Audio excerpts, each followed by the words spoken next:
There have been at least 6 incursions by Russian air assets into Nato airspace in just the past 2 months, including the flight of 19 Russian drones into Polish airspace. Just this week, Polish fighter jets have launched twice to intercept Russian intelligence aircraft flying over the Baltic Sea without transponders. So, what is Russia's game plan? How does NATO defend? And just how dangerous a moment is this in terms of escalation? He's Mikey, former RAF pilot and military planner. I'm Christian Fraser. We'll break it all down for you. This is the Security Brief.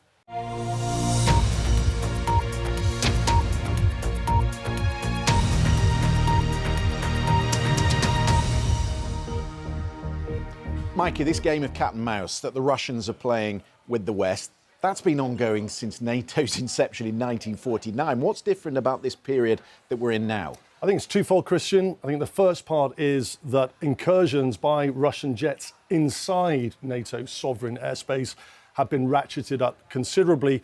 But then also you've got the tensions of Russia's consistent bombardment of Ukraine with drones, cruise missiles, ballistic missiles and hypersonic missiles. Let's take a listen to the Polish foreign minister addressing an emergency UN Security Council meeting. I have only one request to the Russian government. If another missile or aircraft enters our space without permission, deliberately or by mistake, and gets shot down and the wreckage falls on NATO territory, please don't come here to whine about it. You have been warned. Can we look at those latest incursions? What do you see in them? Yeah, I think what's notable about them are sort of the variety of situations in which breaches are taking place. Let's take a look. So the first one I want to address was back in May. It was a Su-35 Russian jet that was effectively doing a show of force inside Estonian territorial waters in the Gulf of Finland. And it was doing that because Russia had a shadow tanker. It's one of these tankers that are being used to circumnavigate sanctions. And the Su-35 was doing a show of force because Estonian maritime naval security forces were trying to apprehend the tanker. Is there anything unusual about that? I mean, not so much from what's called QRA, Quick Reaction Alert. It was only one Su-35 that breached Estonian airspace. Traditionally, when you have Quick Reaction Alert, whether it's NATO or whether it's Russia, they'll always launch as a pair, so 2 aircraft. And the reason for that is mutual support, especially if they're going into something that's potentially confrontational. But then we had these Russian drones coming into Polish airspace. Yeah, significant amount, 19 of them, unannounced, called the Gerber drone. I think we can take a look at that. Now, this is similar in shape, Christian, to what's called the Geran 2. The Geran 2 was a drone that was made off an Iranian blueprint called the Shahed 136.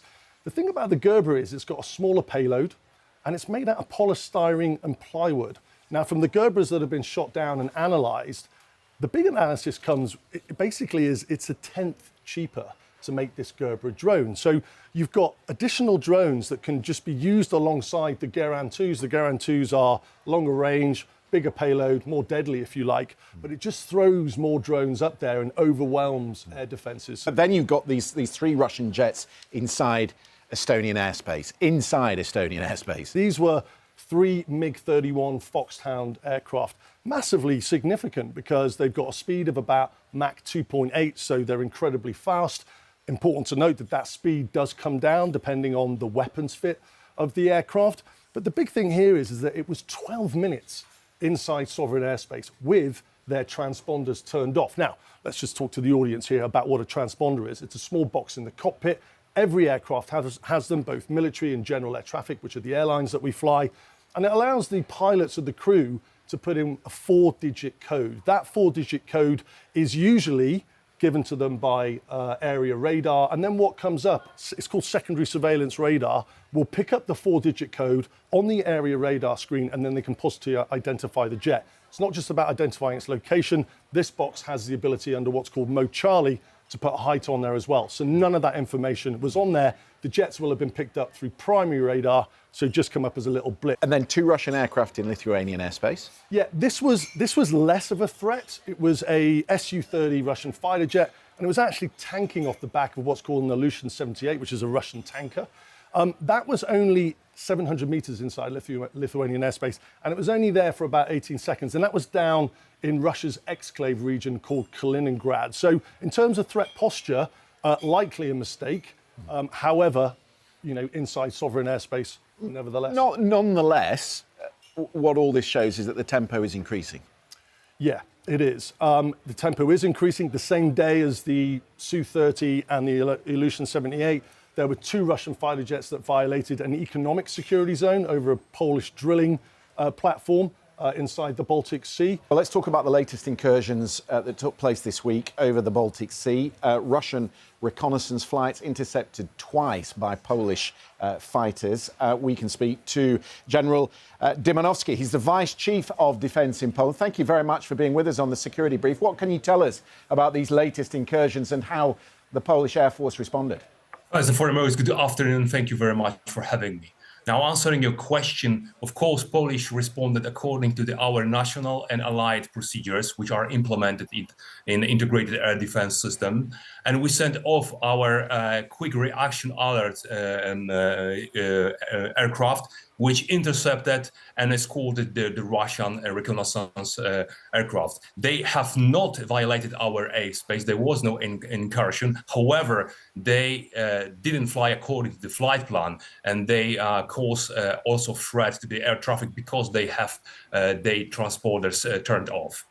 It's not just military assets. We've had Lithuanian airspace closed this week by smuggling balloons, helium balloons, launched from areas that are in control of the Belarusian KGB. NATO says it's time to hit back, but what does that actually mean practically? What is an effective, proportionate response that would deter these kind of hybrid attacks without sort of triggering an escalation? That's a very good question, and it is kind of challenge for us as NATO, because Russia has never been one-directional and one-dimensional. They've always been multi-directional, multi-dimensional. So our response should be exactly the same. And they will apply different type of assets. As you said, there will be military assets, there will be some kind of service assets, or maybe civilian assets, just to cause problems for us, for NATO. So our response should be multi-layered, I would say. So first and foremost, we should be very robust, firm, but at the same time resolute with our military response.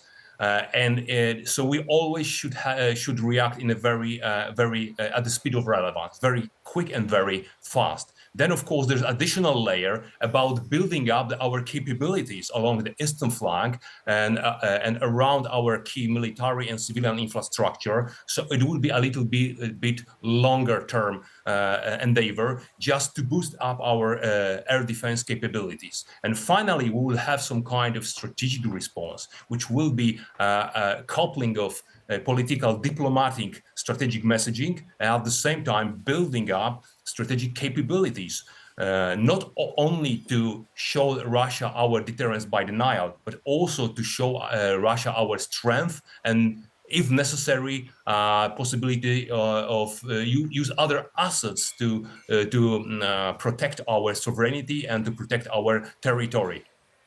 Just on that point, General, we just played a clip of the Polish foreign minister saying, don't whine within the Security Council if we shoot down one of your jets. I mean, do you feel, in a military capacity, that you have a green light to shoot down one of these jets if you were pushed to the furthest extent? Well, the primary task of the Polish armed forces and the alliance is to protect and defend our territory and sovereignty. And we will always follow the rules and procedures. So in order to achieve this primary task, and we'll always act according by the books.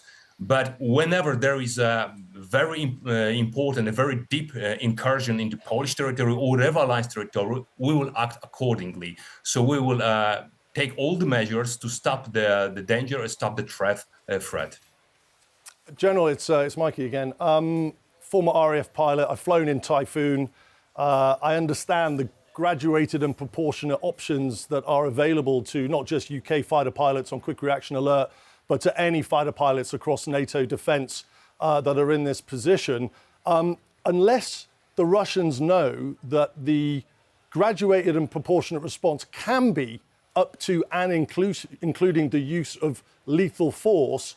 How do you portray, or how do you deliver that intent to Putin to let him know that actually you actually will take what is necessary, which can include the shooting down of a jet? How do you deliver that message? That's a very tough question again, because it's all about strategic communication. So it is about feelings and perception, not about physical actions. We can only show our determination by training and exercises and the posture of our forces. So as I said, we have to be very determined and resolved in our reactions, and we have to show them that we can act at the speed of relevance, that we can hear, we can see them, and we have assets ready to respond. And it should be always act according to the books, but we should be always following their actions, showing our readiness. And of course, the rest is kind of the perception. And part of the story is also unity among our allies, that there is one united message sent to Mr. Putin that we are united and will act together. And we are showing that to Russia already, because we have a great support here in Poland from our allies in enhancing our air defense, both from the airborne assets and ground-based assets. So altogether, I think combining those military exercises, military posture, and military missions, together with a strong strategic communication, we might be able to get across our message to Mr. Putin and to Kremlin. It's really interesting. General Dymanovsky, it's really good to talk to you. Thank you for coming on the Security Brief. Thank you very much for having me. Mikey, there are obviously sensitive defence reasons why the General can't go into some of that detail. Can we take a more in-depth look at what assets NATO does have to deter the Russians? Yeah, significant actually. Let's start with home territory in the UK. There's two bases, RAF Lossiemouth, right in the north of Scotland. That's called QRA, Quick Reaction Alert North. And then there's a base in the south called RAF Coningsby, which is QRA South. And you'll have two Typhoons that swap effectively periodically to make sure or ensure that there is quick reaction alert coverage 365 days, 24/7, basically protecting UK sovereign airspace. Now, in touch with that, or along with that, you've got Norway. Norway operates the F-35 fighters at a base called Evenes. That's in the north of Norway, and I think we can see on a map here just how north that is. Now, Norway's geography is really interesting. It goes all the way across the Northern Cape, across the top of Sweden, and shares a very small border with Russia. And what you've got on there is what's called an IADS, an integrated air defense network. So you'll have Norwegian radars right on the tip, probing and looking for Russian assets going west. They'll pick them up. And then what they'll do is they'll effectively hand over to UK radar, and they'll manage an intercept on it. The Swedes have two air bases, again, one in the north, one in the south. Their quick reaction alert jets are the JS-39 Gripen. And then you've got Finland, and as you'd expect, Finland sharing a 1,300-kilometre border with Russia. They've got 4 air bases, and they're operating the F-18. And what's interesting about the F-18 is the Finns have become really adept at operating these outside of airfields and deploying them to forests so they can operate off-roads. Tell me about the Typhoon, because as you've just been explaining to the General, you've flown in them, so what sort of capability do they carry? Yeah, I've flown alongside the pilots, looking at basically how they intercept an aircraft all the way outside of visual range. And I think we can see a picture of or a graphic of the Typhoon jet here. Basically, it's a mix of missiles. You've got a mix of missiles that give it what's called BVR, beyond visual range. Typhoon, for example, is using the Meteor missile. That goes out to about 125 miles. And then you'll have shorter range missiles, again, depending on the fit. That's called the ASRAAM. They can get out to about 5 to 20 kilometres. And then there's a Mauser gun on the side. So there are options depending on how the range comes down. Let's take the example of the 3 MiGs that came into Estonian airspace. In terms of the options that the NATO pilots have, what do they have to respond to the threat, and what are they looking at when they're in the air? Yeah, it's a great question, and I've spoken to sources who are currently flying QRA in the UK, because the scenarios now are quite different. As you pointed out earlier on in the programme, quick reaction alert and intercepts have been going on for over 50 years. It's when foreign aircraft or enemy aircraft are then coming and loitering inside sovereign airspace. And so if you speak to the QRA pilots at the moment, especially from the UK, it's a graduated and proportionate response, but it's de-escalatory. Okay, so the last thing they want is the UK guys want to provoke some form of response that would escalate rapidly. So jets will get airborne. When we went out into Operation Chessman in Poland, the British and the Swedish jets were getting airborne without radar on. The first thing they'll do is they'll have a look at what armament the Russian jets have. So if we take a look at this picture of a MiG-31 Foxhound, that's actually got a Kinzhal hypersonic missile on it. Now, that would be deemed way higher threat than if the MiG-31 had air-to-air. Well, it's an air-to-ground missile. It's a hypersonic. It's got range. So, you know... So it's not coming to engage aircraft, it's looking at targets on the ground? Potentially. Right. And so if you saw that as a NATO pilot, you'd have real concerns? You'd have real concerns. So you'd get up close. You'd identify back to the chain of command what missiles it had in it. If it had air-to-air missiles and the MiG is pointing north, leaving sovereign airspace, that's de-escalating. If it's got an air-to-ground missile on it and it's heading in towards, say, a major urban centre, that would be considered escalatory. And so, you know, it's a very, very gentle, sensitive operation to work out what the proportionate response is going to be. So beyond the QRA procedure that you're talking about, we now have Operation Sentry. I mean, what added capability does that give to NATO? Yeah, Operation Eastern Sentry. So the Brits basically have now been flying over Polish airspace, Typhoons with a Voyager aircraft, which is a tanker. You have the French have basically deployed 3 Rafale jets into Poland against, again, air defense fighters. Germany have contributed 4 Typhoons. Denmark have provided F-16 fighter jets. But it's not just air assets we're talking about. We're talking about frigates. So Denmark have provided frigate as well as Germany. And these are air defense, right? So they've got really powerful air defense radars on these frigates, which again helps build that common operational air picture, the integrated air defense as we spoke about. Mikey, as ever, thank you very much. That is it from the Security Brief. Just a reminder, you can catch up on all the episodes on YouTube. Next time, we're going to be looking at Donald Trump's recent pronouncement on nuclear testing, maybe probing the concerns you have if you've watched The House of Dynamite. Food for thought. We'll see you next time.